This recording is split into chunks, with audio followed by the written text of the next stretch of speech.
The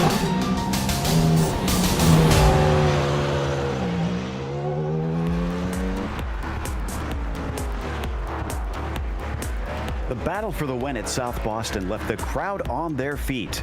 Gill and Barnes raced as close and as hard as they dared, and in the end, Isaiah came away with the W. But the back-to-back short tracks are now followed up by back-to-back road courses. Everyone will have to engage the parts of their brain to turn left and right as we get ready to watch round 9 of the South Sound Speedway E-Series. And you'll see it all live here on the Global SimRacing Channel. Hi, I'm Joe Peak, and with me in the booth is DJ Clark.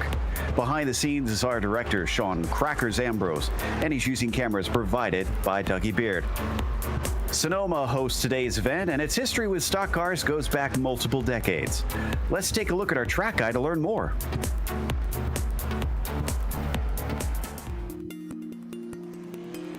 Welcome to Sonoma Raceway. One of California's most famous road courses, it resides just north of San Francisco. It's been host to a wide variety of styles of racing, including sports cars, Indy cars, motorcycles, and even drag racing. But in recent decades, it's become most well known for holding one of NASCAR's rare road course weekends. For most tracks, this cornucopia would be a stretch, but considering the array of 5 different layouts to choose from, it's quite easy for the circuit to be adapted to any series needs. Most of the layouts clock in at around 2 to 2.5 miles in length and always feature an impressive amount of elevation change. This means many of the corners present the driver with a blind entry or apex. Some of these have a very distinct visual look, making them instantly recognizable. Corners such as the chute and the final hairpin feature street course-like walls surrounding the track, while the carousel is both picturesque and challenging. With few long straights, passing is often considered very difficult, but it rarely leaves races with a lack of action. Mistakes can be easy to make, offering opportunities for the brave. And it's not just the track itself which is tough.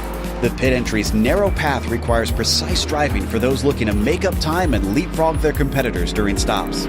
With more than 40 years of racing under its belt, Sonoma has become a staple for West Coast race fans. And what could be better than a glass of vino on a sunny hillside while the sound of engines echo around you?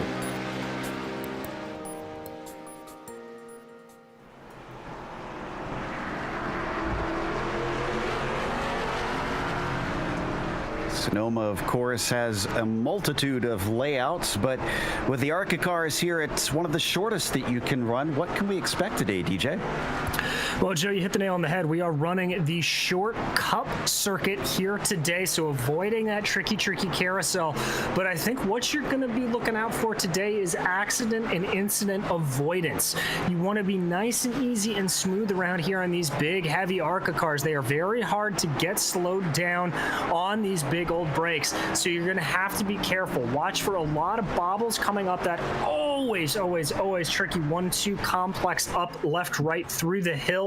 Watch a little bit of the same through the chicanes of 3 and 4. Your best overtaking opportunity is going to come at the end of the lap down into the hairpin and blasting onto the main straight. But I genuinely think that the best way to get by anybody here isn't going to be trying to send a big late move down the inside. It's instead going to be applying enough pressure that your driver in front of you is going to put a tire wrong and get off into the grass and be sent into a spin. Mistakes will probably be easy too, especially with these big hulking machines and all the power underneath them. Before we get to the cars down on track, though, we want to remind you that this series is brought to you by Key Property Services. Key Property Services, Inc. is a locally owned full-service property management, real estate, and construction contracting company. KPS has been serving the greater Clark County area for over 30 years. For more information, visit kpsinc.net. Key Property Services, where service is the key. It's also brought to you by United Roofs. As specialists in residential and commercial roofing services, they're dedicated to providing customer service that is second to none. Whether you have a new construction project or it's time for repairs, they offer the roofing services you need. To learn how to book a free estimate, go to unitedroofs.com. Of course, we have the championship that is well underway at this point as we get ready to start round 9. And Travis Barnes and Isaiah Gill, the two fighting for the win last week, are very tight up at the top of the points. Gill making a few inroads on that. Eric Johnson Jr., Andy Johnson, and Chris White round out your top 5 with Andy Johnson and Chris White very close there between 4th and 5th position. What about today's race details? With it being a road course, why don't we run down our audience exactly what's going to be happening today, DJ? Well, Joe, as we mentioned in this 9 of 12 rounds in the South Sound Speedway E-Series, we are running the ARCA Menards Impala in this 50-lap race. Now, there will be no cautions, no competition cautions, no anything of any sort over the course of the race. There will only be local yellows thrown. iRacing will demand that if you make a pass under one of those local yellows, though, that you have to give the place back. So something to keep an eye on. In terms of pit stops, tire wear, all of that, these drivers are allowed 2 sets of tires over the course of the race, in addition to the one that they start the car on. Now, this is a pretty abrasive circuit, especially with heavy cars and the loads that are going to be going through the rubber here. So expect for those pit stops to come into play. And if you get yourself into trouble, have a little bit of problem, brush the wall a little too hard, ding up the car, you do get 1 fast repair over the course of the race. They're going to have a short qualifying session here briefly, about 5 minutes long, and they get 2 laps to set their fastest. So they've got about 2.5 minutes left here in the warm-up, which is currently being led by Eric Johnson Jr., who currently is schooling everybody. It is 2.5 seconds difference, DJ, between himself and Christopher White. Eric Johnson Jr. just looking like the absolute class of the field here today. And if you take a look at that GSRC timing tower to your left, you will notice that Barnes and Gill are not here today. So this is Eric Johnson's race to go ham. He can absolutely shred the gap to those 2 in front and pull himself right back into title contention if he continues to set down these blistering times like we've seen him been doing. So far, looking very good in his favor. It is pretty tight between 2nd, 3rd, and 4th. Looks like Christopher White, Matthew Dichinowski, and Andy Johnson could have themselves a little bit of a battle during this race. Torres and Johnson as well. Less than a 10th between 5th and 6th out there in the warm-up. So that could be fascinating as we wait for these last minute and a half to finish up here in the warm-up. It is at least decent conditions out here at 84 degrees Fahrenheit, so it should be somewhat of a grippy track. But in terms, I mean, even on the roadside, DJ, I'd say this is considered one of the tougher circuits to try and master. So for oval guys to try and come here, this seems like sort of jumping in on the deep end. Oh, it's going to be very, very tricky, Joe, and you are right. I've had the pleasure to drive this course a number of times on the sim, and I can tell you one of the hardest parts about it is actually the physicality that it gives to you. You really have to work this car around here, whether you're driving one of these big old stock cars, maybe a feeder series like an F3 or an Indy Pro, or even the full-blood Indy cars that run here. It is just so incredibly physical, so incredibly tough. It's really difficult to do. It will wear you down. And over the course of the 50 laps in these heavy cars, do not be surprised when we go to podium interviews if we hear these drivers panting a little bit. I wouldn't doubt it. I know this one tends to leave me frazzled as well, that not just the physical, but the mental state. There's not many places where you get a break around the course of the lap. Chris Torres still sitting in 5th, taking it down into the little shortcut, the chute, if you will, down into 6th place. You could possibly see some passes, especially if you see something like that. Sorry, we cut away from him, the 99 out braking himself into that corner and showing how not to do it. But the warm-up has now finished, so we should see the qualifying kick off here. Now, they do have to do a warm-up lap. They have to go around for a full lap. Then they will kick off the first flyer, and they do have to keep it on the black stuff here during these qualifying laps for them to count, DJ. Yeah, that's going to be a story to keep an eye on over the course of this 5 minutes, is who is able to keep all 4 tires within the legal bounds. The way the iRacing system works, obviously, is if you pick up a 1X or an off-track, as it is called, your lap will be invalidated. So I would not be surprised if we see a guy or two step afoul of that. We've seen some guys really not having the best of times out here, but everybody just wanting to keep it nice and smooth, nice and clean. This is going to be a race for a lot of these guys if they are car just smooth, calm, consistent, and don't make an error to make up a lot of points. That's a good point. Just trying to keep the thing on the track could net you some spots. Even though it is tough to pass around here, those errors could come in handy. So we watch Andy Johnson start to get up to speed. At first, it looked like he was kind of tiptoeing around, but now he's hustling the car a little bit more. See if that will bite him as the qualifying goes on. If these should be treated like qualifying tires, where take it as easy as possible, or if you need to really actually try and get them underneath you this way, like we see the 28 doing, and try to put some heat into them. Here we go. Going to come out of the final hairpin. Let's hop on board the 28 and see what it's like for the driver coming around this hilly course. This is going to be absolutely spectacular, Joe. So here you go, this quick little kink here to the left. It's deceptively tight. That wall on the right side comes up on you big time, and here comes the hill. Up the hill, you've got to get the power down, start braking right about as you see that curb marker, and try to slow the car at the apex. The car's going to want to lift off the track and get away from you. The rear is going to get really loose, as you see there for Johnson, and you've got to do the same thing again here through this chicane of 3 and 3A. Oh, so tricky as that car just wants to take off. Now we blast here, avoid the carousel section. You can run wide there. That's totally okay. This is that chute that we talked about before. You've got to get back onto the binders here, line the car up, get a good blast out of turn 7 to get yourself ready for the S's. Then it just comes at you nonstop through here, back and forth. Cars having to do their best to try and stay on the line. So far, it's actually looking pretty decent. Little bobble there off the curb from the 28. Just a couple more corners to go. Oh, but he looks a little bit offline coming into 10, holds on to it. Heavy braking into the hairpin and not much runoff to the outside. It's just straight into the tires. If you overshoot it, locks it up slightly. Gets it out of the corner, and now it's down to the line. Let's see what his first lap is going to be. The 28 going to be our first driver to be able to set a time, and it's going to be a 1:19.9, but Eric Johnson Jr. already 2.7 seconds quicker than him. Yeah, Eric Johnson Jr. just looks to be in a class of his own here tonight as we see Sean Jones coming across the line and seeing what he can do to get a time up on the board. He is going to be significantly slower than everybody else there with a 1:23.413. Not looking like that counted, though, so he clearly had a bobble. Same thing with Ryan McLeod there, having a little bit of an off-track, picking up one of those 1Xs that we talked about. But here comes Matthew Duchanowski. Number 18 down into the line.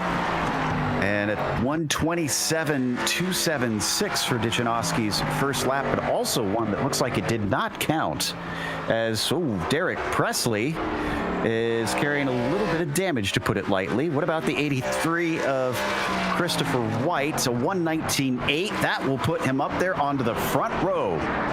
Good job for Christopher as we watch now your provisional pole seater, Eric Johnson Jr., bringing that car through that hairpin. There you see the line you want to take.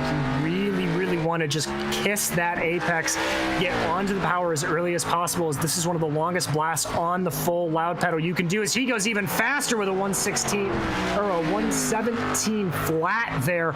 Good job for Johnson Jr. Great stuff. So 2.8 seconds to the next car down. Sean Jones not able to complete his second lap as he's taking it into pit lane. Andy Johnson is actually in the fence, literally in the fence. The car, I have no idea how he managed that, and he's taken a tow since then. Let's see, we're waiting on Ryan McLeod to put a lap in, but he's spun out, so I'm not sure he'll have one count. Duchanowski as well, coming to the line. A 27.2 that did not get put on the board, comes down to a 20.1. That'll get him into fourth.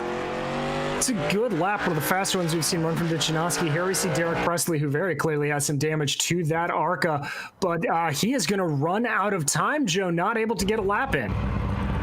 Driver's taking a little bit too long there, so let's go through our starting order.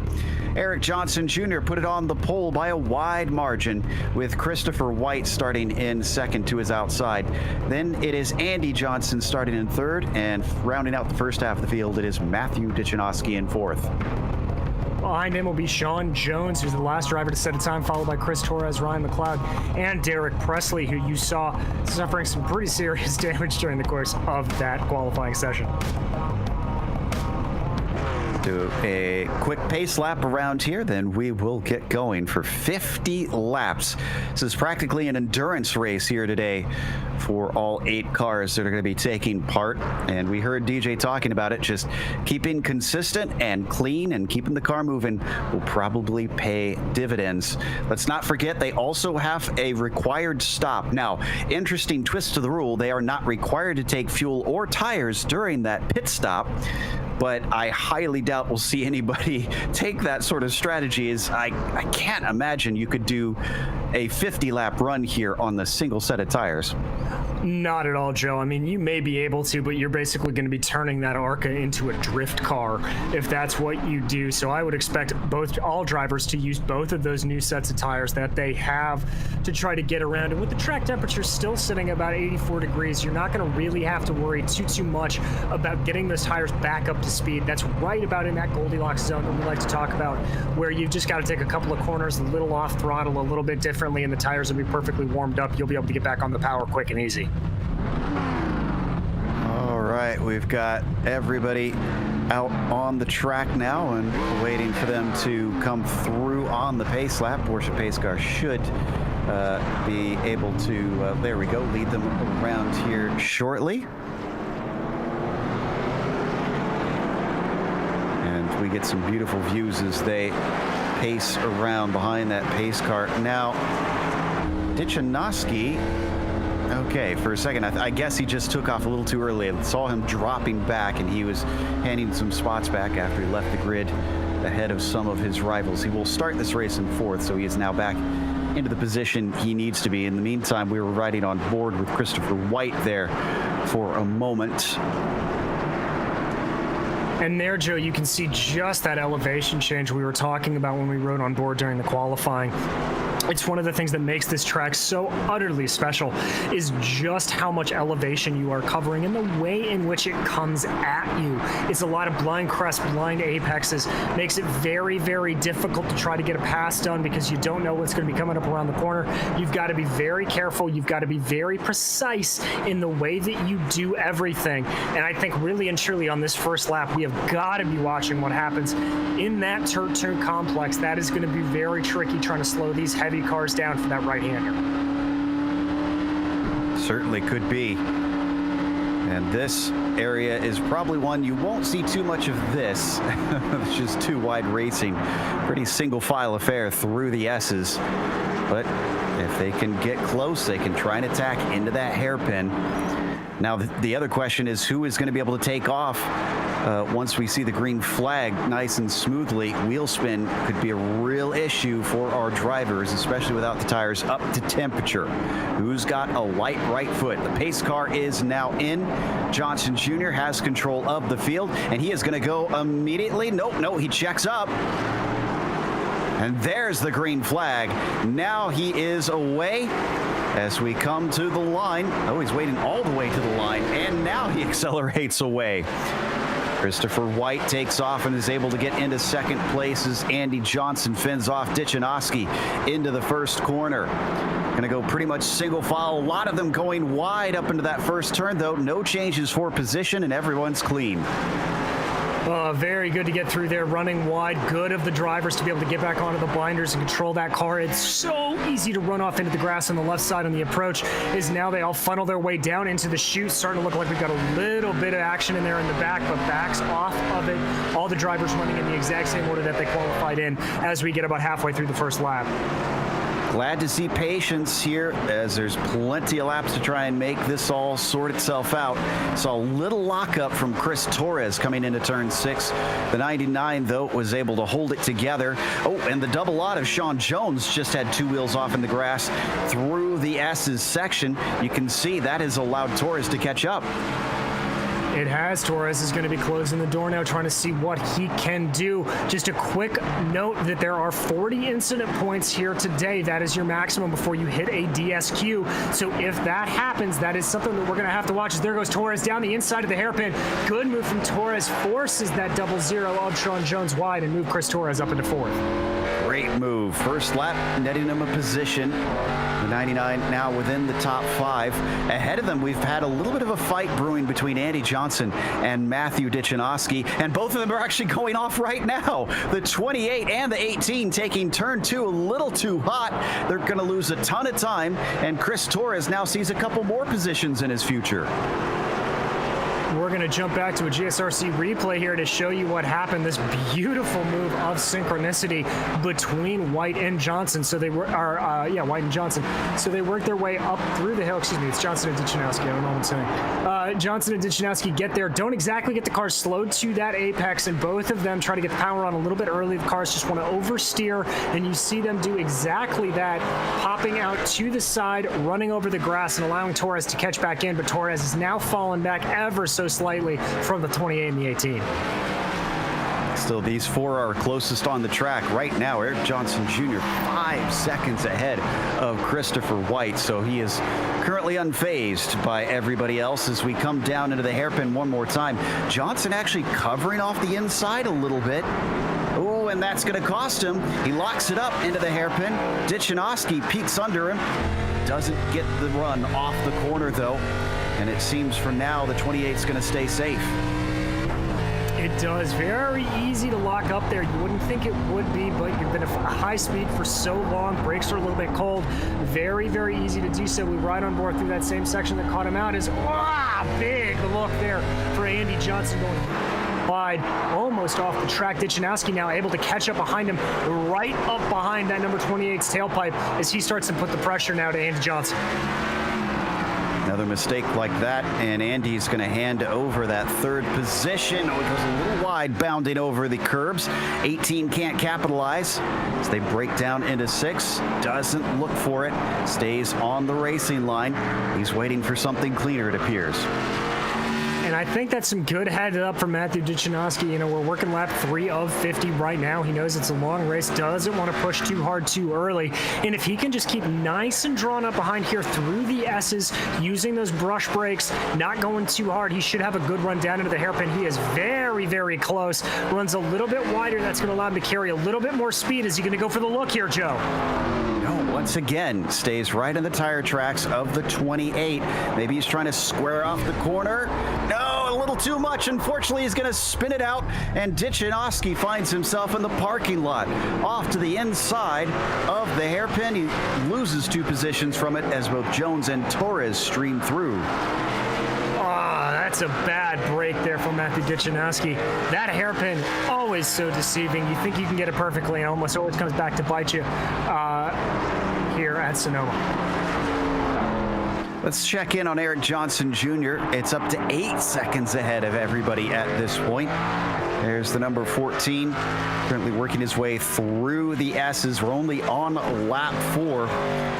I guess we might as well divulge before the race. We kind of were sharing bets on whether or not we thought he could lap the field. The way it's going right now, it's looking very possible. Very, very much so, Joe. I mean, this is reminiscent, frankly, of Michael Schumacher at a USGP back in the day, of just pulling out 8-9 second gaps over the course of 4 laps. Very, very impressive from Eric Johnson Jr. He's just got to focus on his own race at this point and not worry about anything else, and just see that he can be cool, consistent, calm, and not put a toe out of line. Now, we watched how Andy Johnson does it. Let's see how our quickest driver does it. Let's hop on board and see what the 14 is doing. Maybe the others can watch the broadcast later, take a few tips, see if they can find some speed. Here we go on the helmet cam, getting it right up to those curbs. He seems awful brave with those curbs, really bounding over some of them. He does, and these suspensions in these ARCAs are pretty stiff. They're not really used to taking a whole lot of give and take. You can see just how much bounce he gets as he runs over the curbs there at 4A. Coming down now to the end of the chute, cuts that corner, gets a nice apex there, lining up. He compromises his exit, but he knows that's because he's got to set up for these S's. Now, this is where your left and right foot are just working furiously. You are back and forth on the brakes and the gas, getting the car exactly balanced where you want it to be. Now, you dive into this last corner, turn 10. This is so tricky. You think you can take it flat out, but you can't. You just have to slightly lift off. Now, into the hairpin. Hard on the brakes here. Try to clip right at the apex. It looks like Johnson gets it just right. Wide angle in and takes off down to complete a lap. Had a change for P5 about 40 seconds ago. The 18 of Ditchinowski managing to overtake Sean Jones. He might actually do another one soon, but I think we got time to go and take a peek at this replay. This happens down into turn 5. You can see he's already approaching the double lot, coming up to turns 1 and 2. Must have got a run out of 4 here. Yeah, so there you see the 00. Sean Jones looking a little, touches the grass on entry. That's what's going to line up Ditchinowski here for a good pass. Gets a good blast out of the corner. Oh, it looks like Jones just kind of gets out of the way there. Wasn't sure if there was a little bit of a love tap from Ditchinowski, but I don't think there was. No, I didn't see any sort of contact. Similar situation just happened. Chris Torres in the hairpin decided to go wide and let Ditchinowski through. Didn't want to fight him too hard. Matthews got to be kicking himself, even though he's back to where he started, because Andy Johnson is now 11 seconds up the road in front of him, whereas before those two were split by more tenths of a second. So he's really got to try and put the hammer down and make up the time that he lost. He does, but he's got to do it in a heads-up way. Doesn't want to push that car too hard. As there you can see in the background, that was the 99 to Chris Torres having a little spin out of the chute. Just put the power down a little bit too early and lost the rear of the car. But for Ditchinowski, he's just got to run what he can here at this point. He doesn't need to look at the lap times. He just needs to focus on hitting those apexes and running the perfect race from here on out. Doesn't do it, runs wide. Is he going to keep the car in tow?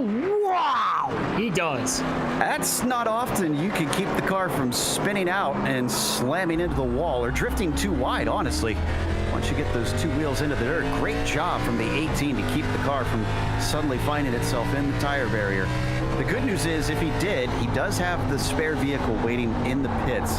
This would just be way too early probably to be coming in and take a pit stop during this 50-lap race. So the number 18 still running in fourth. The good news for him is he is actually running down Andy Johnson. It's down to 10.3 seconds. So he's his last lap at 21.8 versus Johnson 22.4. So that's a good 6/10 quicker. He is, and he's going to be hoping to claw that in. I think he's a little bit out of contention to be able to catch up to White in front of him, but certainly has some good speed to try to claw in back to Andy Johnson. That's going to be a good battle over the course of this race, but it's one that's going to develop over the next couple of laps. Interestingly, the only drivers we have out of position from where they started is Derek Presley is in 7th and Ryan McLeod is in 8th. Reverse those on the grid, and that's where they sat. Everybody else still currently in the spot where they gridded up at the beginning of things. Andy Johnson here on your screen in the number 28 coming across the line to start lap number 8 up the hill once again into the blind entry of turn 2. He's already had trouble a couple times through here. Let's see if he's got it sorted out. That looked a lot more tidy. It certainly did, Joe. And really, the thing with that corner and so much of the track here at Sonoma is it's all about patience. Your head is telling you want to get on the power, you want to be going faster, you want to try to push as hard as you can. But the truth is if you just lay off the throttle for a lot of it, let the track come to you, feel the rhythm of it in your fingertips, you're gonna drive a lot faster than if you try to manhandle your way around here.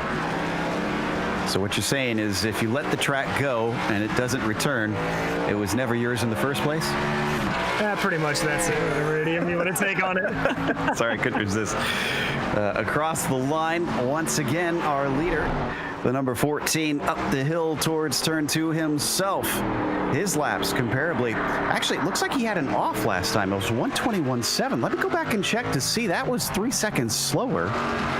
Did he have some sort of spin? Oh, yeah, he didn't have a spin, but last time through in turn 2, he nearly lost the car, had to catch it. It's probably too far back for us to get a replay, but the 14 not immune to mistakes, it seems. Hopefully he can keep that under control.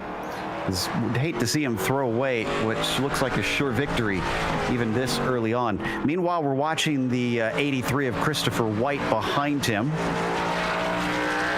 And then we head back up to Eric Johnson Jr.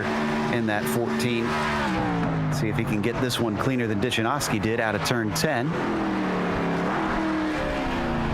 Looks like he does a little bit there, so good one for him. Now watch him as he breaks down into this hairpin. There he gets it good on the power, taking a nice tight line out of that corner. You can take a multitude of lines through there, Joe. Diamond it off, square it off, run a little bit wider, almost take it like an oval corner at certain points. It really just depends on where you want to carry the speed in. As these guys start to draw in, specifically as Dichinowski really starts to reel in Andy Johnson, I think that's going to be a place that we could see some very interesting overtaking happening. Now, a skill that's going to be quite different from what they're used to on the oval side is lap traffic, and they're already experiencing it. That is Derek Presley in front of Johnson. He outbrakes himself down into 5. He's going to pull out of the way. There we go. Presley knows how it's done. He's just not going to try and hold up the leader at all. Comes off the racing line. Johnson easily through safely. Yeah, good move there from Presley to just get out of the way for him. Driving in lap traffic like this is kind of akin to running a multi-class field, frankly. If you are one of the slower cars, there's going to be such a massive speed difference between you and the leader like Eric Johnson. The way you kind of want to run it is to just run your racing line. Don't do anything unexpected to throw him off, to maybe cause some accidents or anything like that. If you just keep it all together and all nice and calm and run the same way you would on any other lap and let the leader go through when he wants to, that's going to be the smoothest and easiest way to get by. Dichinowski also hitting some of that traffic. He just went by Ryan McLeod. I wonder if that cost him any time in his efforts to run down the 28. This is our second place driver, Christopher White, on the screen. As he completes lap 10, heads on into 11. We're at least 20% way through this thing. Just got to survive it 4 more times. Well, I think the ones that really are going to be needed to survive is the drivers out on circuit tonight, as I'm sure they're going, oh my God, it's only on lap 11. What's going on? But there you see that Impala really taking a big chunk of the curbs. He's got to be careful with that. Not only is that skipping and sliding across the asphalt when he lands going to cost him a little bit of tire wear, but as I mentioned before, just how stiff these cars are when they rebound back onto the track, it can be very, very difficult to regain traction for them. And he's got to be careful when he applies the pressure to the throttle that he doesn't go spinning when he does that. I am pretty happy, if I'm honest, that we've seen relatively few spins, though, DJ. This has been pretty clean racing. A few errors here and there, but the drivers have managed them well, which is something that you got to learn on road courses, is not to panic when things go wrong and try and make the situation worse.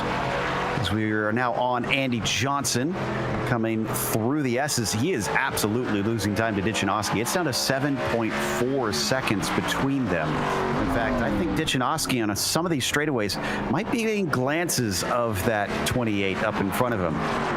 I was going to say that I think at some point you'll be able to see Matthew in the back of his shot. There he is. As a matter of fact, you just see that yellow and blue machine work its way through that shot. Now, that's got to be making Andy Johnson sweat. If he's got a relative up, he's got to be thinking, oh, man, oh, man, oh, man. And that's going to compound any handling problems he may be having, Joe. You talked about how hard it is to regain composure if you make an error on a road course. It is one of the most difficult things. You hear so much talk about rhythm rhythm and composure and all of that, just trying to keep everything into a good groove where you don't have to think about driving the car.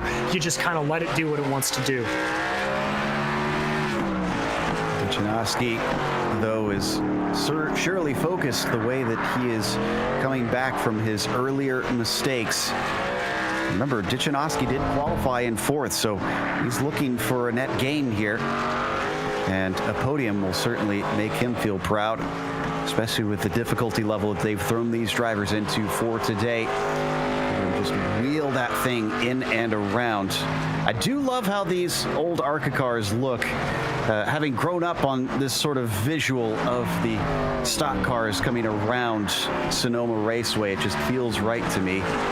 He's going to send it down into the final hairpin, down to 5.3 seconds at this point. It looks like Andy Johnson, as he crosses, he's been all 22s, and this one is no different, but he does go a little bit quicker. He's trying to pick it up. It was a 22.2 for Andy, but Dichinowski was a 21.4, 8/10 of a second faster. Matthew Dichinowski just on an absolute flyer, being nice and careful there up through turn 2, not putting too much pressure on, getting everything nice together, doing the same thing again through this 3 and 3A complex, not riding too much of the curves and overbalancing that suspension. Gets onto the binders here, brings it back through. You see him not running those super wide lines like we saw guys running in practice, trying to get the most out of the track. Just very content to run what he can there. Ooh, it's way wide, though, down at turn 6, unfortunately. So he's still making a few mistakes here and there. Nothing he's going to have to pay too dearly for. Orange and blue car now going back and forth once again. Doesn't look like much, but they are 110, 120 miles an hour through this portion in what is a huge and heavy car. Oh, and a little bit of a slide. Nice catch, though. That could have gone a lot worse. It very easily could have. You know, it's the second time we've seen Matthew Dichinowski making a mistake through that turn 10 complex. The other time him putting 2 wheels onto the grass. Both times able to recover. So Dichinowski may not have the outright speed here to really contend with somebody like Eric Johnson Jr. up front, but he clearly has a good enough sense of this car to be able to keep it pointed the right way. I wonder if he's pushing a little too hard, though, because he was actually 3/10 slower than Andy that time through. So he lost a little bit of the time that he has been gaining, but we saw most of the stuff that probably caused that. Let's see if this one's going to be any cleaner. Well, it certainly looks like, Joe, that Dichinowski has a much better sense of the car through that opening 2 sectors. It's really when we get down into the latter part of the S's that Dichinowski starts to struggle. Doesn't make the mistake there coming out of the chute, able to keep the car nice and content under him. And there you can see that live speed chart of just how fast they're flicking through these corners. Dichinowski trying his best to gain on Johnson. It does look like he is once again chopping away at the gap. You can see on the tower on the left that it narrows between the two of them, and he's getting mistakes out of Johnson because Johnson just locked it up big down into the hairpin. Dichinowski, a little bit of a suboptimal line there through that final hairpin, but not nearly as egregious as Andy Johnson as they now cross over the line. That gap under 5 seconds, under to about 4.8 as of right now. 1.2 seconds faster that time by. Dichinowski making up for what he lost last time through. So we can see ever closer ahead. The number 28 through his windshield. Now I'm noticing Chris Torres is starting to catch up to Sean Jones as well. He is. That gap down under a second right now. Torres finding some speed as we jump in to see, oh, that's Jones spinning around. Unfortunately, he's making it into a bit of an autocross course. They're weaving through the tires. He comes back, but he is in 6th place, unfortunately. Yeah, it looks like Jones just overcooked himself a little bit coming into the braking zone and over-rotated the car, and that sent him spinning. So Chris Torres able to move up 1 spot from his starting position of 60. Well, thank you. And there goes Jones off big time behind him. And it looks like Jones may have caught the wall a little bit in the process. Not a huge hit, but now is he stuck? Oh yeah, he's just got a little stuck on the hill. He's going to get going once again. Let's watch the replay here. All right, so here he comes working his way out. He's got a pretty good approach that's a little narrow of an approach into turn one. Gets on the binders. You can see that car start to slide. Looks like he just outbrakes himself, locks up the fronts ever so slightly. I don't think that's going to be massive damage to the car there, Joe. But there you can see a little bit of the frustration as he just kind of wants to go be a little friendly with the hill there. Interestingly, I don't think he lost a position because it looks like Derek Presley was way behind. He's now within about 3 seconds. So he could still lose out on that 6th spot, but he surely has better speed than Derek Presley. Back up to our 3rd place driver, Andy Johnson. It's 3.4 seconds now between himself and Dichinowski. And it was another 0.8 of a second quicker for Matthew that time through. Yeah, Dichinowski just continuing to bring that gap down little by little. He now has, although Ryan McLeod in between him, a little bit of lap traffic, so that could be a little bit of a problem for Dichinowski, but McLeod doing a good job getting out of the way into the hairpin, and now Dichinowski just has Johnson back in his sights again. This time across, Johnson with a 22.1. Meanwhile, Dichinowski with a 21.5. And that lap traffic did slow it up because the lap before was a 20.8 for Andy Johnson, or for Matthew Dichinowski, excuse me.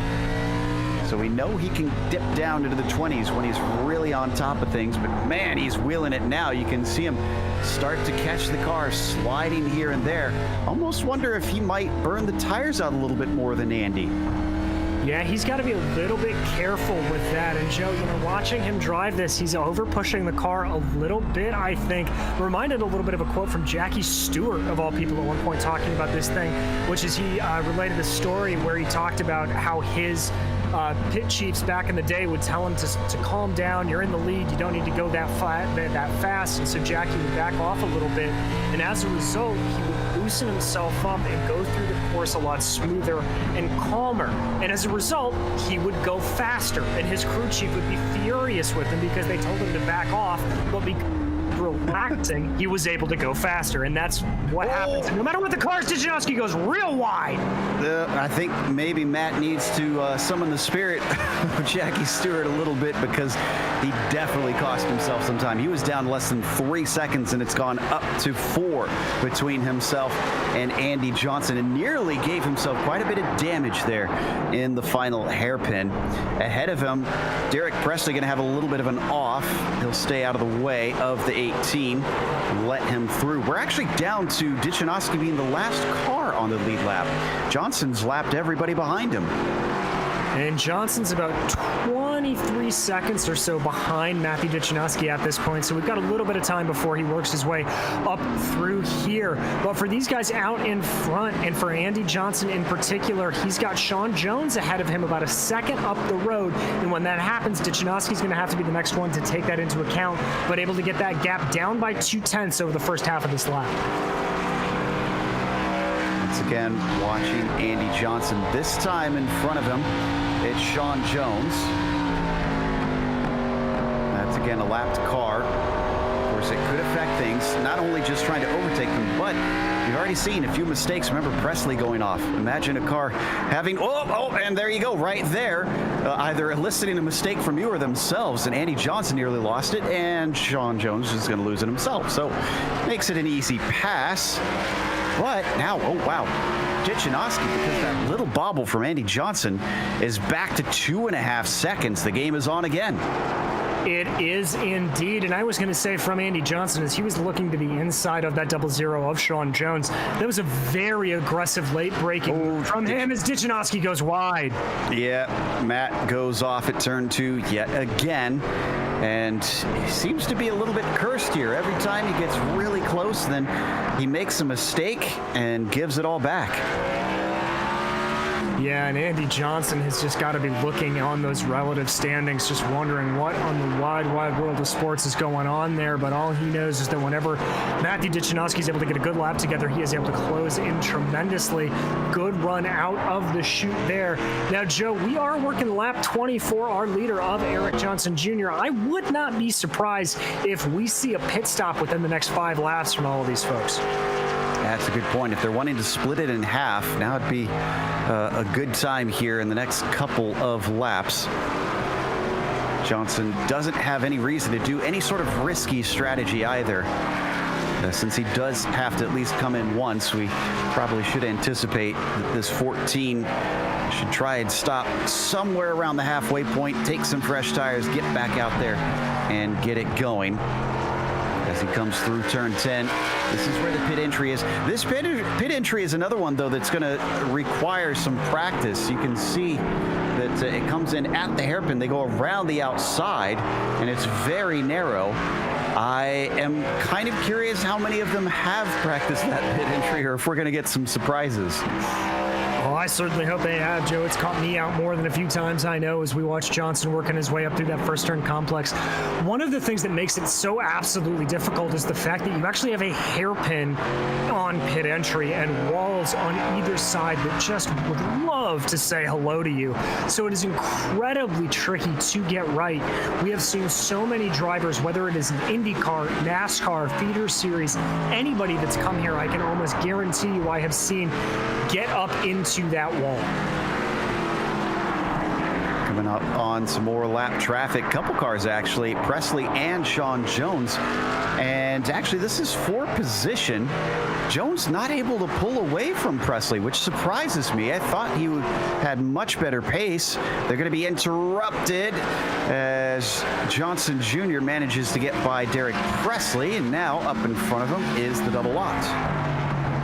And he's going to be very, very thankful to get by him in one of those sections of the S's there. You can see Sean Jones looks like he lifted and allowed, oh no, he did not actually, but he runs very wide and inadvertently allows for our leader, Eric Johnson Jr., to get on by through the hairpin. So that's some clean traffic up the road for Johnson Jr. The next car on his radar, that's the 4th place that we've been following, Matthew Dichinowski. Speaking of which, let's head over there because, and almost had another instance. I was going to say, Dichinowski got it down to 2.5 seconds, which is where he keeps making his mistakes in his chase. And he's had a little bobble this lap, so he gave up some of that time back. I think he's managed to avoid it. Now, can he actually get up behind Johnson? But once he catches him, there's that old racing adage. It's one thing to catch a car, it's another to pass them. Well, Joe, and especially at a track like Sonoma that we keep just banging into the heads of everybody here that is so tricky to pass on sometimes. And the thing I think I have to think if I'm Matthew Dichinowski is, yes, I've been chasing Andy Johnson here for lap after lap for the better part of 20 laps, but I haven't really gotten to watch him. It's not like he's been right up behind him, so he knows where he's strong, he knows where he's weak, he knows where he has the speed. He's catching. Dichinowski has a little error coming out of the hairpin.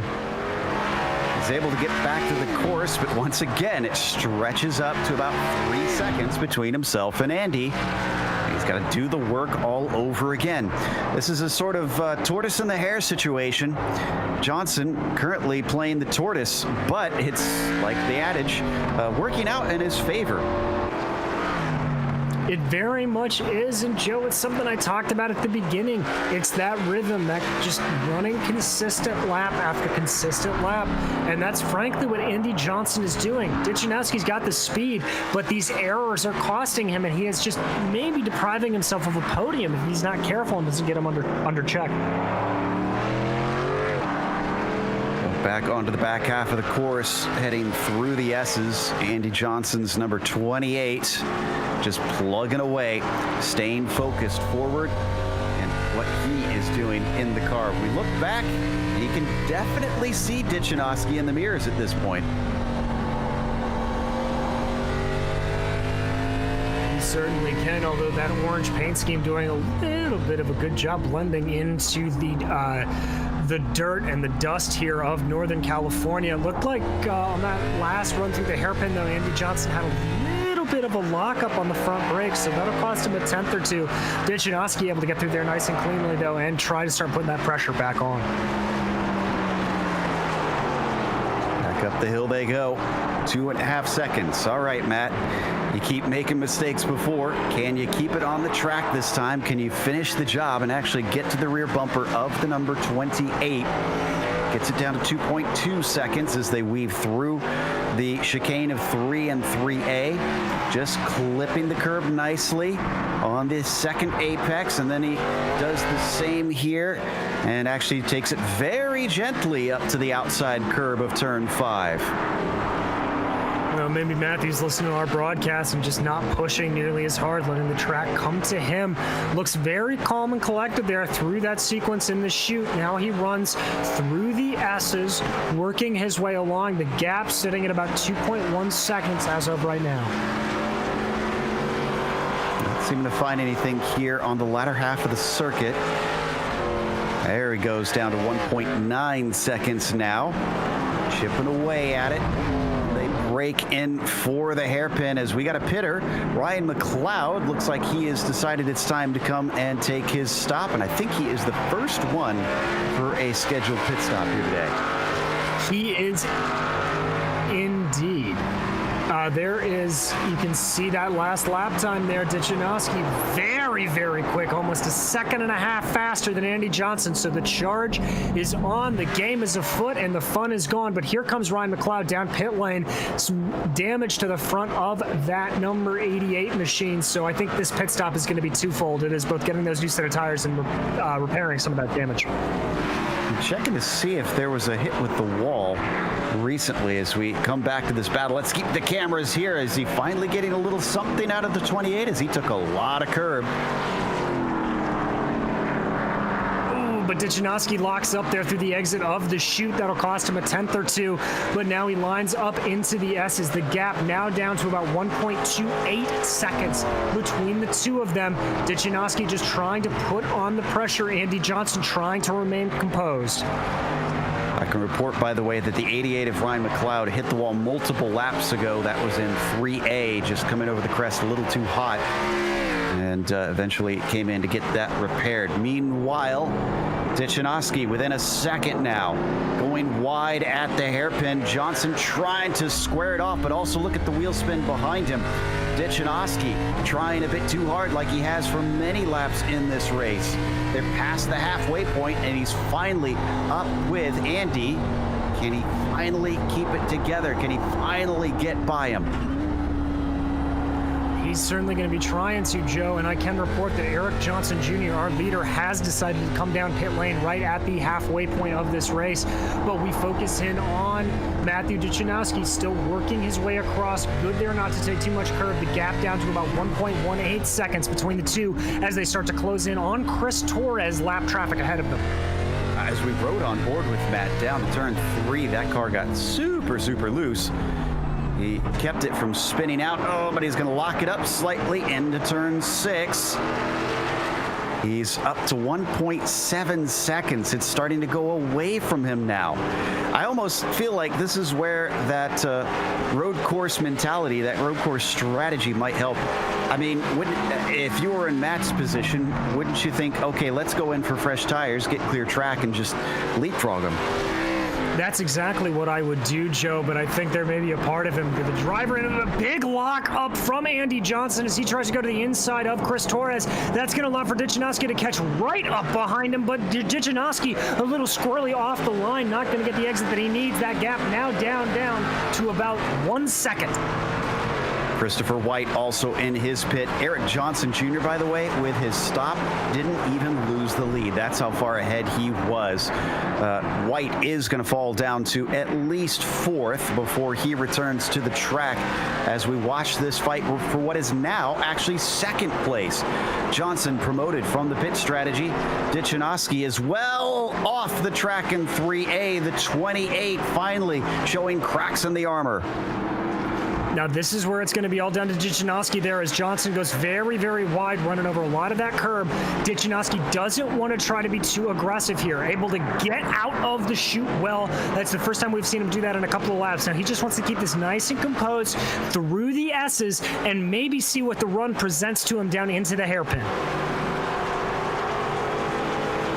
He's within about 0.7 of a second. This is the closest we've seen him pretty much all race.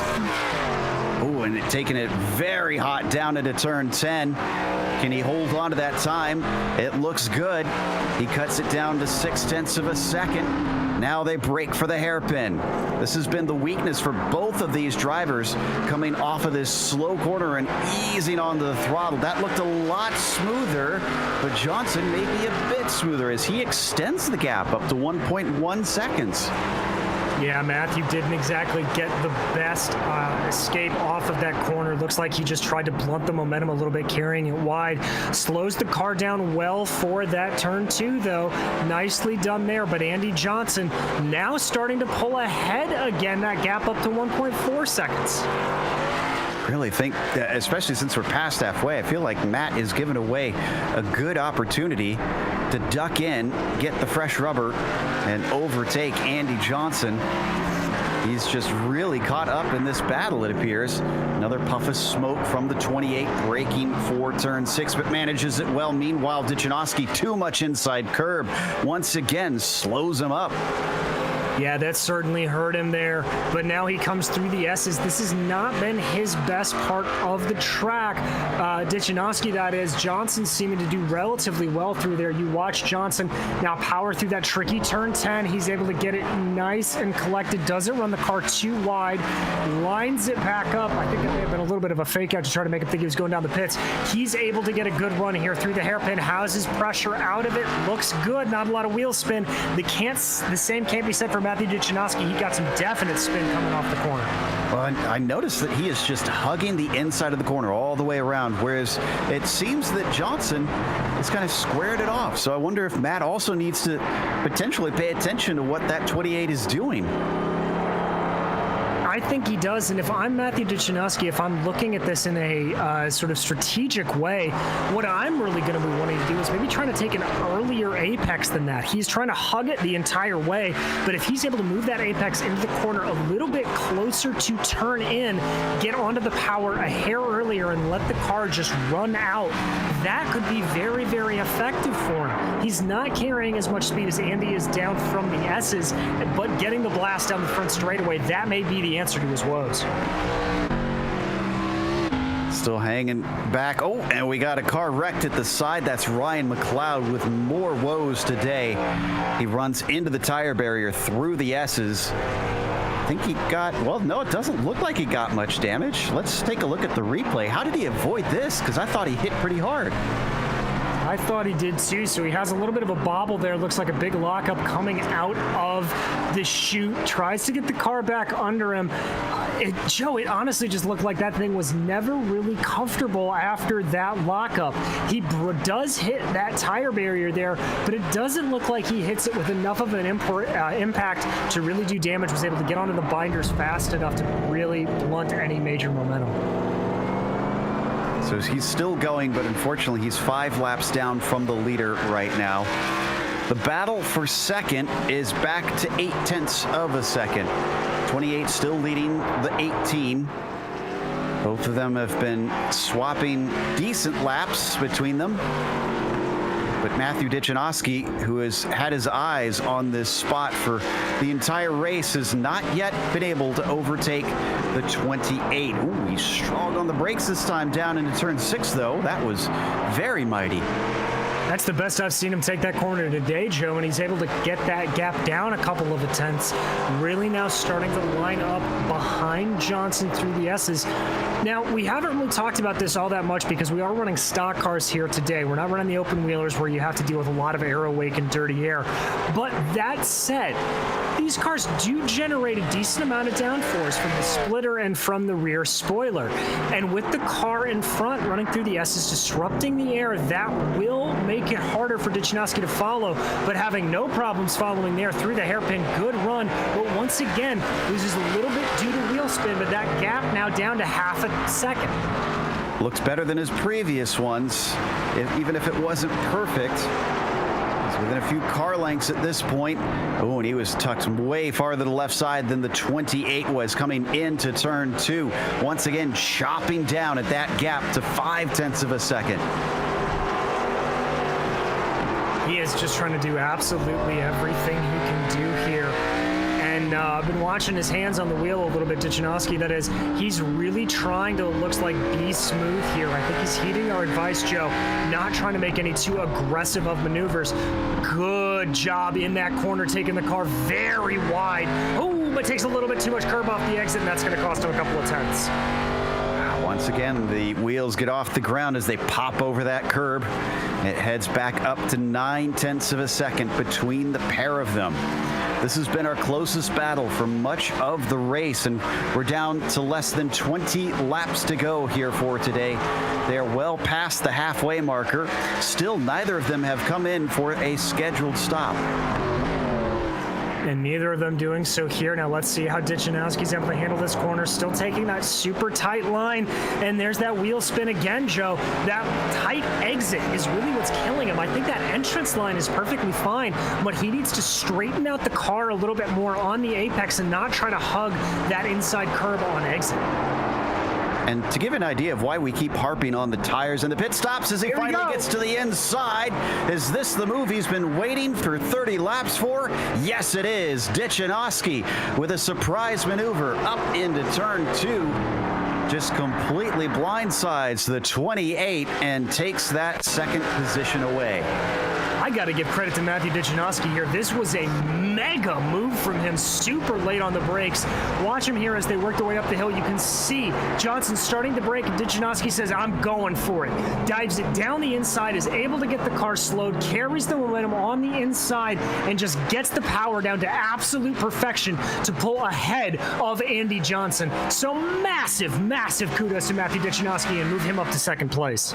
Here's the wild thing. Right before we came back, both of them outbraked themselves into turn 6, so they didn't change positions, but it was one of the slowest drag races off the corner you've ever seen as they were trying to get back into it. Oh, but a mistake from Dichinowski. He heads it right back to Johnson coming out of turn 10.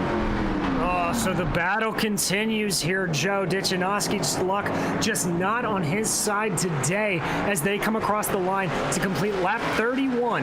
19 laps to go here for both of these drivers, but this is something to keep in mind.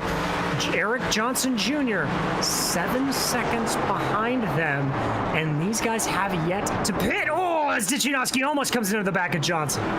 And all this fighting on old tires has allowed the 83 of Christopher White, who has taken his pit stop, to catch up to them. Now at this point, it's Christopher White that wants them to pit, not wanting to be in the way of him so that he uses those tires as best he can, because they'll have to at some point. And Chris probably doesn't want to try and overtake two cars that are lacking grip and caught up in a fight as they lock it up down into turn 6.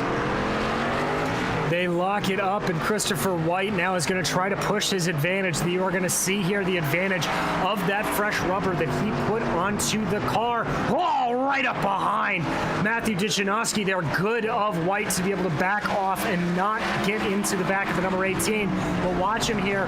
Oh, I'm riding on board with Dichinowski in my head, and I can just see how much he's having to back off. Here comes White down the inside. I think he's going to have the move as Dichinowski comes into the pits. Decides it's finally time, and this could give him the best jump over the 28 that we've seen all race. And you saw the entry, how narrow it is into the pit lane, and why we keep harping on this pit stop. It is 2 to 3 seconds difference between the old tires and the new tires from what we're seeing currently. As into the second corner, Christopher White thought he saw an opportunity similar to what Dichinowski did, but he couldn't finish it off. Just couldn't get that move done, but Christopher White now all up the back of Andy Johnson. I'm going to suspect here that he's going to make a move down to the inside if he's not careful. Yep, down into the chute. He has the line, takes it away, but takes a big bite off the curb. Whoa! Oh, that was close behind. Yeah, that's our leader too. Eric Johnson probably doesn't want to lose his race due to hitting a back marker, and Andy Johnson thinks the same. He comes way wide through turn 6 and lets Eric Johnson Jr. Take his lap. Meanwhile, Dichinowski has returned to the track. So, does Eric Johnson Jr. respond now and try to cover off the leapfrog? I think he has to, Joe. That 2-second differential, if he stays out there any longer, he is an absolute sitting duck. And yep, sure enough, here comes Andy Johnson down in the pits. That means Chris Torres down in 5th will be the only driver not to have pitted. So the 28 is trying to make sure that Dichinowski doesn't do anything tricky here. Dichinowski now heading through the S's as Andy is looking for his pit stall. It takes a long time to get down to there, having to work your way through curves actually on this pit lane before finally he trundles into his spot. Is it going to be clean? Yes, it is. Where's Dichinowski? He is currently coming around the final hairpin. Johnson taking his service. Oh, but he didn't take tires. I don't think he took tires. It was 7 seconds compared to the 15 that most drivers are having. So this could be a very easy pass for Dichinowski once he gets up over Dichinowski and just messed it up into turn 2. Not if he keeps doing that, and he's going to completely loop it around. Oh, no. Oh, no, Matthew Dichinowski. Oh. He was so close to catching up to Andy Johnson. I thought this is going to make for a fascinating battle between the pair in which Matt had the great advantage of the fresh rubber. So maybe Andy Johnson's decision actually is paying off in the end because he'll retain that track position. He certainly will, as it looks like there you see our leader jumping back to the other Johnson, Eric Johnson Jr. coming around. And Joe, our bet was indeed true. He has lapped the field. And he's still got 15 laps to go. So plenty of time. By the way, we are actually still waiting on a driver to pit. Never mind. The 99, just as I say it, comes into the lane. Chris Torres is going to be the last one to take his stop and give us an idea of where everybody sits in terms of strategy. Well, and Joe, I can report that Matthew Dichinowski's lap went from bad to worse coming through the S's. That car heavily damaged, had another little off, and he's spun it around, but he is going to dive down pit lane and take full advantage of the faster pair and get that car back under speed. The good news for him is that Chris Torres is the car that was behind him, and Chris is right now in the pits a lap behind him. So he's not really threatening to take the spot away from Matt, who will likely remain in 4th position. Meanwhile, our leader, who is a full lap ahead of P2, cycles around yet again, running below the 120s for many of these recent laps. He holds the fastest lap of the race at a 17.5 currently. And that fastest lap, Joe, currently sits about 2.5 seconds faster than anybody else's fastest lap, and he is currently lapping at around that same margin faster than anybody else. So just as we predicted at the top of the show, Eric Johnson Jr., the absolute class of the field, but closing up very fast to Chris Torres there. So Torres is going to want to get out of the way of Johnson if he can, and indeed he does, gives Johnson the apex and lets the leader run through. So here's the wild thing. Because he has lapped the entire field, he actually could make a mistake and wreck the car as long as he can limp it back to pit lane, as long as he doesn't take a tow. It looks like he should still come out in the lead, taking his spare car. Eric Johnson Jr. has that massive of a gap over every single other driver in this race. Sean, or Joe, rather, I remember early on me mentioning that this is an almost Michael Schumacher-esque drive, and with that stat, I'm reminded of the 2000-2001 U.S. Grand Prix where it was raining and Schumacher spun out, got into the kitty litter, and then just continued back on and still won the race by 30 seconds. So hopefully that doesn't happen for Eric Johnson Jr. today, but if it does, he's got the time. Time is on his side for sure. Dichinowski, who has returned back to the track, is still on the same lap as Andy Johnson, but barely. He's got 57 seconds to make up. Considering how hard of a time he had before, I'm not sure that in the 12 laps that he's got, he'll be able to manage to catch back up to Andy. No, and Joe, you know, you have an off like that, and just as I say it, I was watching Matthew having a big slide coming through 3 and 4 as he spins it around.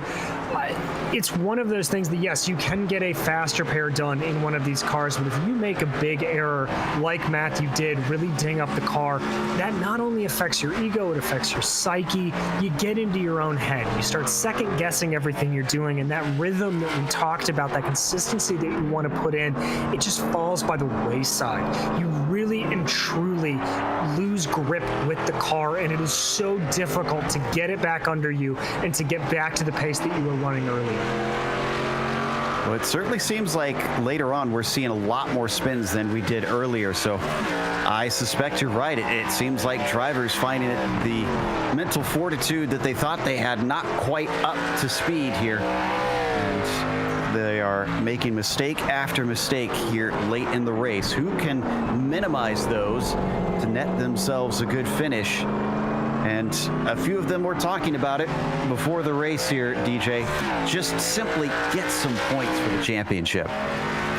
Exactly. Well, we talked about it at the top. Eric Johnson Jr. sitting a decent ways back of Barnes and Gill right now.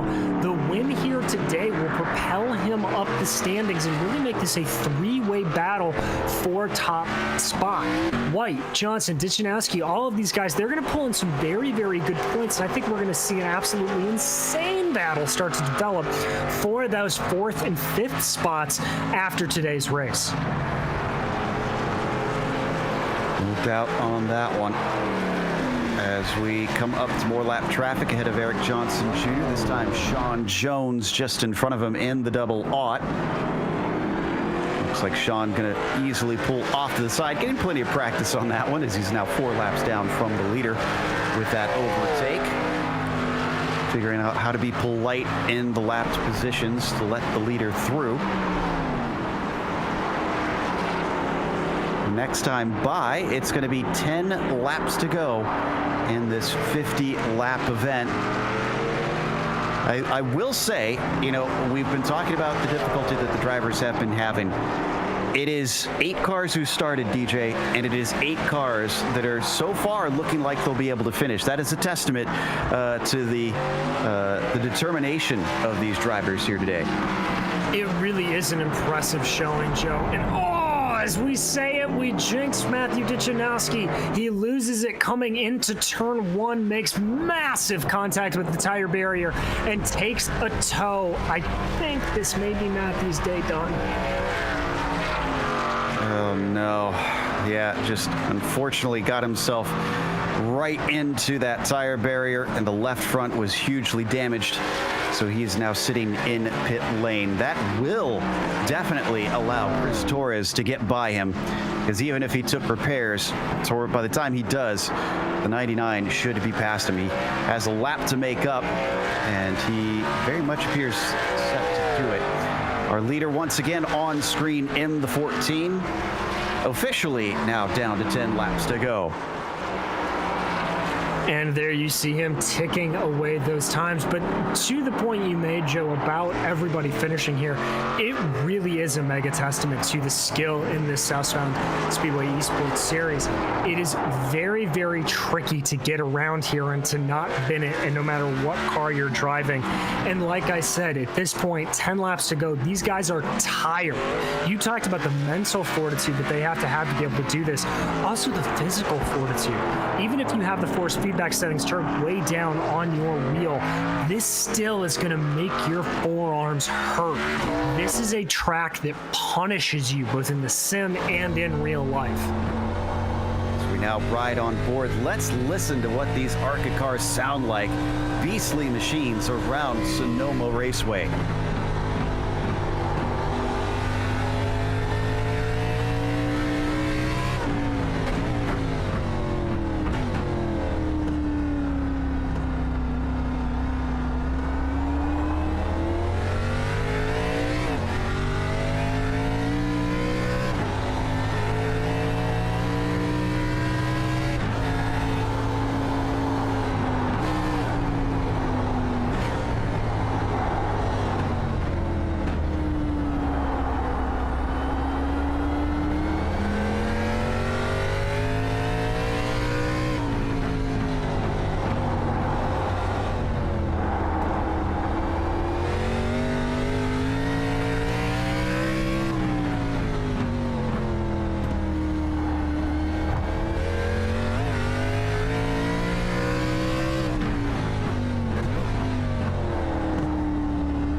some stuff from the 14. I don't want to say he hasn't put a foot wrong, because we've seen a few little bobbles here and there out of him, but it's been a fantastic show. And with a full lap over the entire field, actually, I wonder how close is he to doing it twice? Looks like, yeah, no, okay, he's not going to be able to manage that. Not even halfway the lap around to try and catch up to Christopher White. That said, he could still have problems, Christopher, and Andy Johnson could too, who is currently in third. There is the 83 of Christopher White. It is still a second place. Doesn't matter if you're a tenth of a second behind the leader or 5 laps down from the leader. If you're in second place, you still get those second place points. Exactly, and Joe, let's keep in mind here that, you know, he has not really been on the same planet as Eric Johnson Jr. today, but Christopher White has been in a league of his own. He has driven an incredibly consistent race, not really put that many toes over the line. I think he may have run a little bit wide here and there, but he has run a very, very calm and consistent race here today, and this is a really good showing for White. We haven't given him a lot of screen time because he's just been running up by himself, able to gap himself from Andy Johnson and Matthew Dichinowski early on and just run it nice and smooth.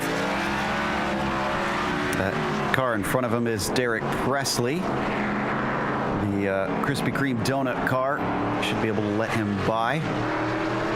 Let him continue on his way, coming up to 7 laps to go here in just a few moments from Eric Johnson Jr. Our first official road course race of the season. Remember, the one that we had earlier on was a for fun round, essentially, if you will. There were no points on the line. It was a non-championship event, and that did give them some experience, but this is the first time really where the pressure is on to perform. And they've got to do it one more time in a week's time at the Charlotte Roval, which will be another one that is a completely different beast. Well, it most certainly will, Joe. And a lot of the sections of that Roval, you're going to have a lot of what you've got here. There's not a lot of room for error, but it is a very different course to what this is. And what's going to be really significant about it is they're not racing the ARCAs. They're not racing stock cars. They're racing the legends, the old 34 Fords. And so those are quick, light, twitchy cars. And so you are going to see a lot of oversteer correction over the course of that race, I think. And it's really going to be an interesting one to watch. Nice timing there, right as you said, twitchy. The 28 really was having to catch the rear coming out of turn 10. Thankfully did not lose it. It's a fast corner to see the car turn around, so the U.S. Army machine able to come on to the 7 laps to go mark. He is one of only 2 drivers currently 1 lap down, himself and Christopher White. Everybody else is 2 or more laps down. In fact, actually, Chris Torres is 3 laps down from leader. There's nobody even on 2 laps down currently. No, you just kind of see that gap there between White and Andy Johnson down to Torres. And Torres obviously falling a little afoul of some incidents early on, but able to collect and regain his composure and keep going. So good for him. But there is your leader as he's about to put Chris Torres 4 laps down. And indeed he does. Chris does a good job getting out of the way there before they head down into the chute and giving Eric Johnson Jr. as much space as possible.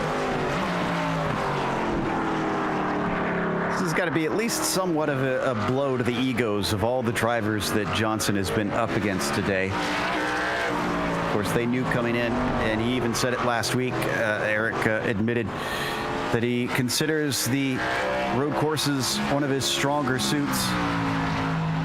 That's become something of an understatement today. They'll get 5 to go at the line here. Yeah, I think that may be the understatement of the century for Eric Johnson Jr.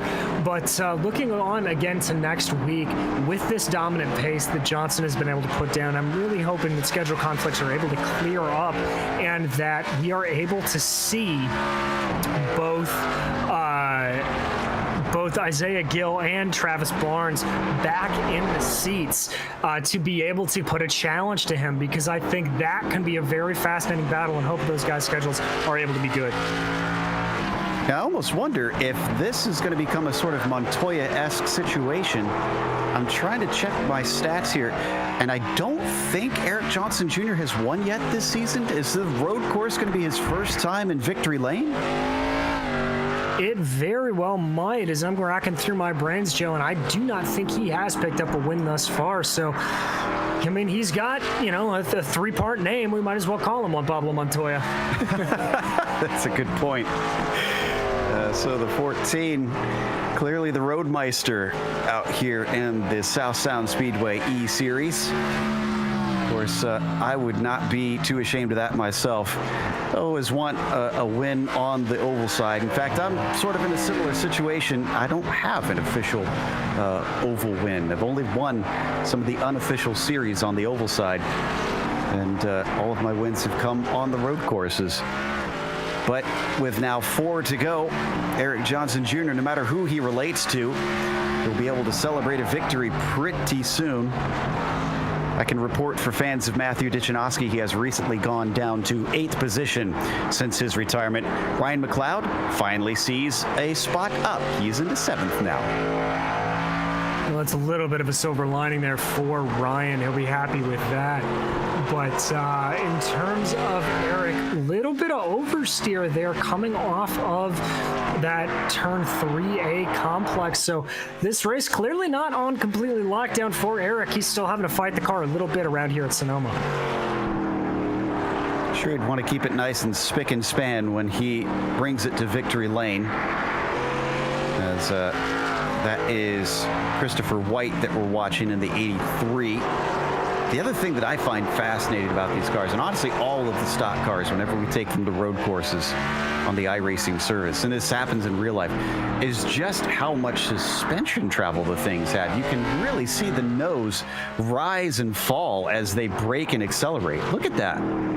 Perfect camera angle there to show that. Yeah, and it really and truly is one of the best ways to demonstrate what a lot of driving coaches will talk about in terms of weight transfer on the car. And when you brake, how you put all of the grip onto the front tires, and then obviously getting onto the throttle, you put it onto the rear tires. It's a great visualization of that. And anybody that's trying to get better and master those concepts, watching any of these stock cars work their way around a twisty circuit like this, it is a great way to be able to see that concept in action. Around that final hairpin, number 83 now getting 3 to go marker. Actually, he might still be getting 4 to go, I think, because Eric Johnson himself is getting 3 to go right now. And then he'll get 2 to go next time by.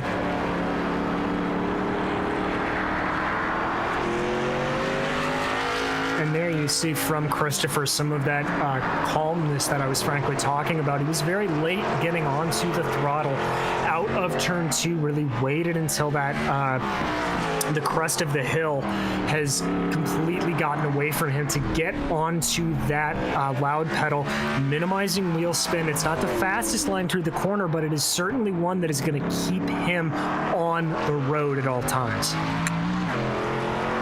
Now 2 to go, waving for Eric Johnson Jr. At this point, it is essentially just a process.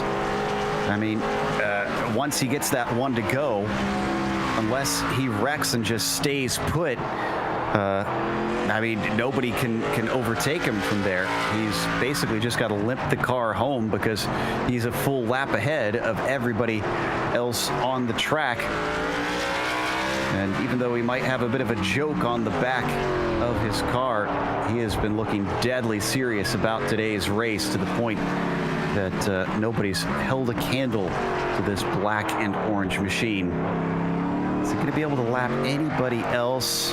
You know what? He's actually close to lapping Andy Johnson. I don't think he's got enough time left to try and do it, but he's about 10 seconds back from him currently.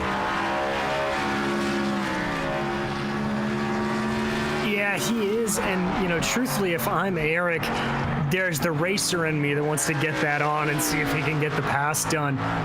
But then there's also the part of me that wants to take it a little bit more conservative. But then again, Joe, I'm looking at these times, and correct me if I'm wrong, this may be less than 10 seconds. I think he's got it down to under 3. Yeah, I think you're right. It's just closing very, very quickly. I mean, it's probably the lap time differences because Eric Johnson Jr. this last time threw a 19.6, whereas Andy Johnson a 23.6. Yeah, that's 4 seconds a lap faster. As Johnson has taken that white flag and now goes about this absolutely wonderful road course one last time in that black and orange number 14.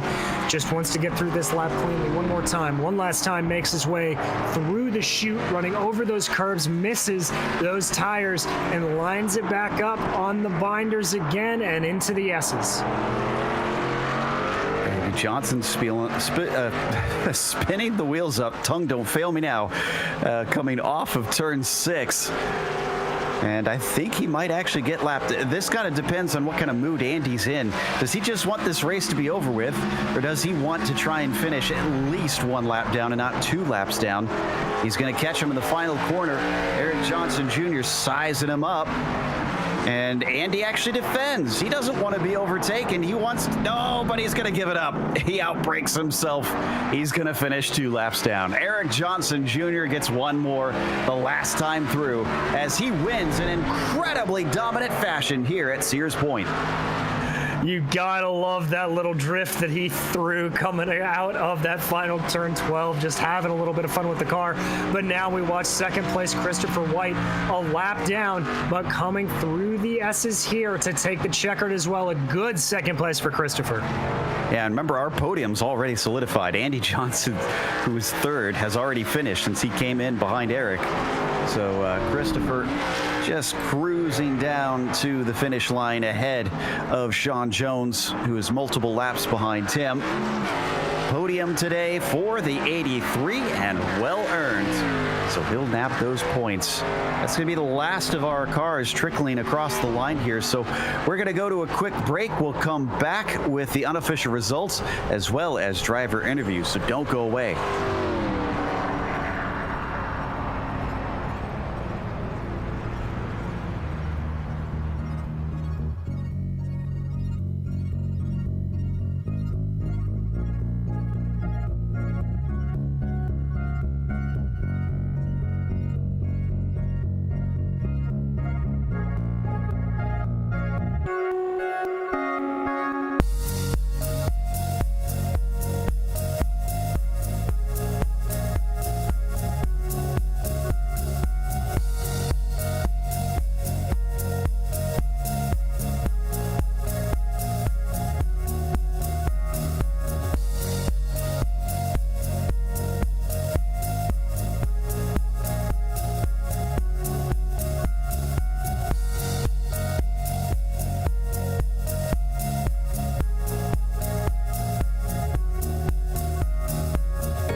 Welcome back to Sonoma Raceway. We just watched 50 laps for round 9 of the South Sound Speedway eRacing series, and Eric Johnson Jr. took the victory in incredibly dominant fashion. He was the only car to finish all 50 laps. Christopher White was a lap down, but still took second place, and Andy Johnson on the very final lap went 2 laps down to finish in 3rd. Rounding out the first half of the field, it was Chris Torres, 4 laps down. Behind Chris was Derek Presley in 5th. Sean Jones came home 6th. Ryan McLeod up into 7th. And Matthew Duchanovsky, we saw him battling for a lot of the race, came home last in 8th place. We've got our winner ready to talk to us, Eric Johnson Jr. Eric, it looks like you maybe could have taken a break and gotten yourself a tan, maybe some fast food. What did it feel like in the car? Overall, I just was sitting there shaking, hoping I didn't make any big mistakes like I have in the past, but it was definitely a fun one. Now, if our mistakes our stats, excuse me, are failing us, is this your first win of the season? Is that correct? It's actually my first race win of the series, so it was really cool to go ahead and after 2 years break that winless streak. But really, overall, it was just I don't know. I got a lot of people to thank, to be honest. We were kind of teasing as well that you even have a 3-part name. Do you feel a bit like the Montoya of the series now? I definitely would not go that far. There's a lot of names missing tonight that I wish would have been here, but I just got to give a big thanks to all these guys that showed up, and they all really put in the time to make sure this setup was where they were happy with it, and I couldn't thank them more, and thank the sponsors of the series more: Key Property Services, Valley Skates Landscaping, and United Roofing Solutions for making this all happen. Oh, fantastic stuff. That was an impressive display, sir. Go and celebrate and enjoy. Thank you guys so much. Eric Johnson Jr., our winner here today. And then up next, DJ has caught up with Christopher White, who took second. Well, Christopher, a bit of a quiet race from you. We frankly didn't see a whole lot of you on the cams. Didn't quite have the speed for Eric Johnson, but leaps and bounds above guys like Andy and Matthew Duchanowski out there today. But talk us through that one. Yeah, I don't know. Didn't have nothing for the 14, that's for sure. Just kind of running my race, my line, and hitting my marks and making sure I kept it pointing in the right direction. I think we did pretty good. Looks like you were able to pretty much avoid most incidents out there. Any problems with the lap traffic? Any big heart and mouth moments you were worried about? No, that's one thing with the low car count. Unfortunately, wish we would have had more guys out here, but with the low car count, cars are spaced out pretty good and giving us room, and that's always good respect among the drivers here in this series. And so no issues with anybody. I just kind of drove our race and made our way around lap after lap, and unfortunately we didn't have nothing for the 14. I'm not sure what's going on over there. I think he had a little bit of NOS under the hood, but he sure dominated this one.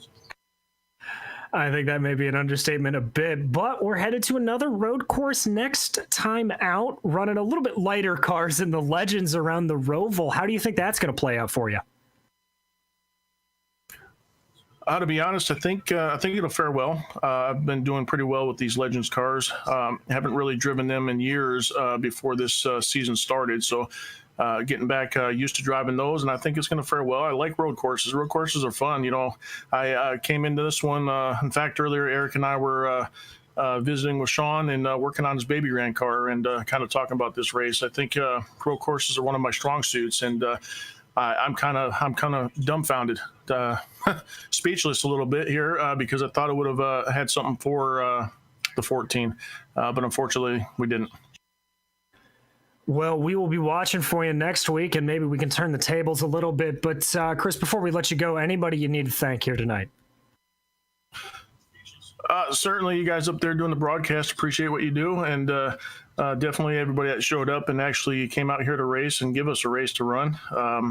And of course, on the car, Interstate Synthetics, I run on the side in AMSOIL dealership. So if anyone of your viewers or anybody's interested, check out interstatesynthetics.com for all your AMSOIL products. Well, thank you very much, Christopher. And again, congratulations on that second place. Appreciate it. And finally, Joe Peak has caught up with our third place driver, Andy Johnson. Yes, Andy, we kind of mentioned that you played the tortoise to Duchanowski's hair today, and I hope it doesn't sound like any sort of put down or anything, because that was impressive, the way you withstood his pressure. Yeah, it was fun. I really enjoy running with Matt. I had a lap time. I wanted to run in the 22s the entire race, and after going back and looking at my lap times, really happy with what I was able to put together. Just a few laps faster, a few laps slower. So I did exactly what I wanted to do. I pushed really hard there at the end, trying to stay out in front of Junior. I really wanted to try and stay just one lap down. I think that would have been an accomplishment all in itself. He was just in another league. Yeah, we wondered. It looked like you didn't want to let him by it. It was a shame that mistake handed it over. Even still, points are points, and you took third place today. Do you think that's at least satisfying in that realm? Yeah, Christopher White and I are pretty close in points. Junior's third, probably make a jump closing in on Isaiah and Travis with them missing the race. He'll probably close the gap on them. And Chris closed the gap on me, but this is 2 podiums in a row for me, and hopefully we can carry the momentum into the Roval with them Legends cars, and hopefully I don't get turtled like I did last year there on the first lap. I was just going to say that's going to be a tough one heading off there. I mean, did you learn anything from this road course round that you could feel like you could carry over to Charlotte? Yeah, consistency. Just trying to lay down the same lap every single lap. I didn't take tires. All I did was come in and take about 5 gallons of fuel and ran it out, and I didn't slow down at all from beginning to the end, which means I probably could have pushed harder at the beginning, but I just didn't want to burn the rear tires off the car. I have to admit, the no tires call impressed me and shocked both of us in the booth here. But again, congratulations on a podium, sir, and can't wait to see you out at Charlotte. Yes, sir. I appreciate it. I just want to thank Key Property Services, Olympia Roof, and Junior for putting this series together. It's been a blast. That was our third place finisher, Andy Johnson, which is going to wrap up our interviews for tonight. Before we take off, though, we also want to thank the sponsors of the series, of course, starting with Key Property Services. If you want to check them out, you can find them at kpsinc.net. That's kpsinc.net. And then, of course, there is United Roofs. For a free estimate, head over to unitedroofs.com. Thanks to the companies that provide the software and the hardware for our broadcast listed here on your screen. And additional thanks go to June Lalonde, who provides our wonderful music. Her Bandcamp is there at the bottom of the credits. Thanks to the team today, DJ, Sean, and Dougie. If you'd like to find out more about GSRC, including upcoming races, you can find it at globalsimracingchannel.com, or check out our social media outlets. Twitter is at GSR Channel, Facebook, Global Sim Racing Channel, and Instagram is GSRC_Graham. There's our merchandise store that is linked in the description below, simply at gsrc.storenvy.com. And while you're down there, make sure and subscribe to our YouTube channel so you don't miss a moment here on GSRC. As we mentioned, the next round at Charlotte is in the Legends cars. Very, very different from what we're running today, so it'll be a completely different dynamic. That'll be Saturday, January 30th at 10 p.m. Eastern. We have upcoming races for other series listed on the screen, so check those out and mark them down on your calendar. But until next time, race clean, race hard. We'll see you on the track.